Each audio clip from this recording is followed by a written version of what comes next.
some unique features to John's Gospel. Many people have a cross around their neck, and if you look at that cross, it usually has the letters I-N-R-I, Jesus of Nazareth, King of the Jews. In fact, only John says Jesus the Nazarene. The other Gospels simply say the King of the Jews. But John has Jesus the Nazarene. It's unique. And in John, it's actually called a title, not an inscription. So in Greek, this is what it looks like. Titlon, title.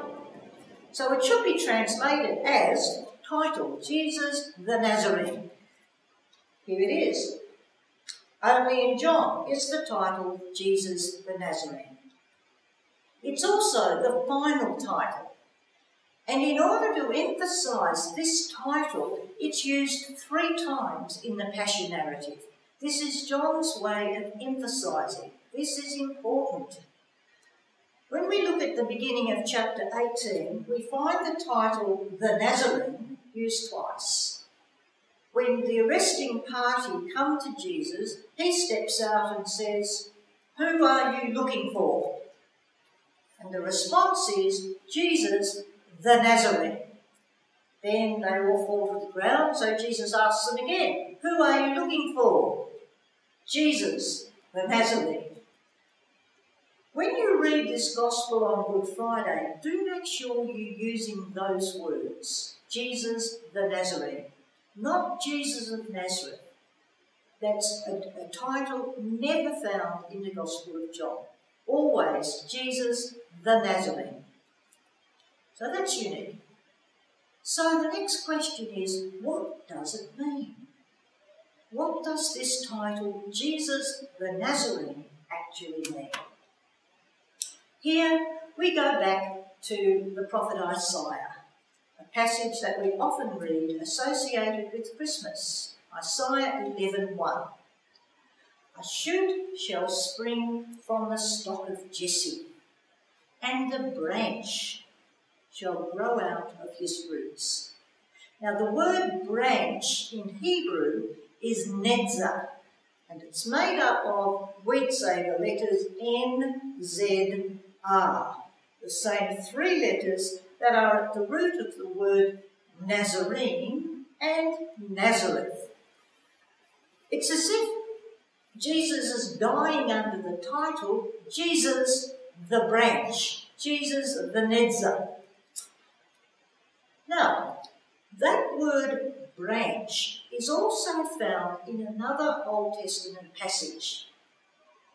And this word, coming out of Zechariah, is highly significant for this particular place.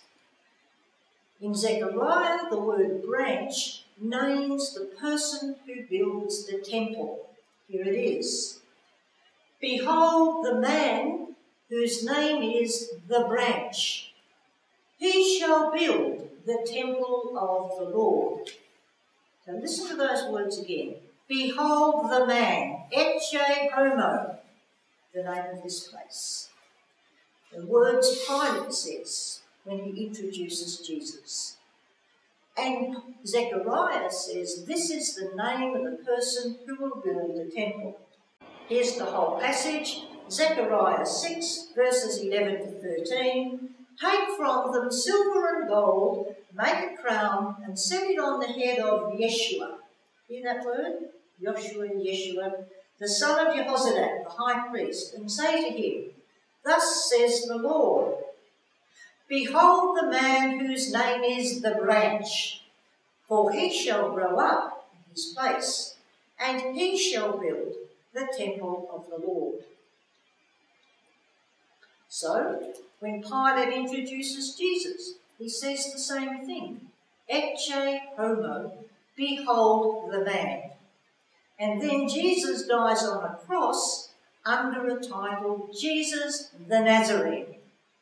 Jesus the branch.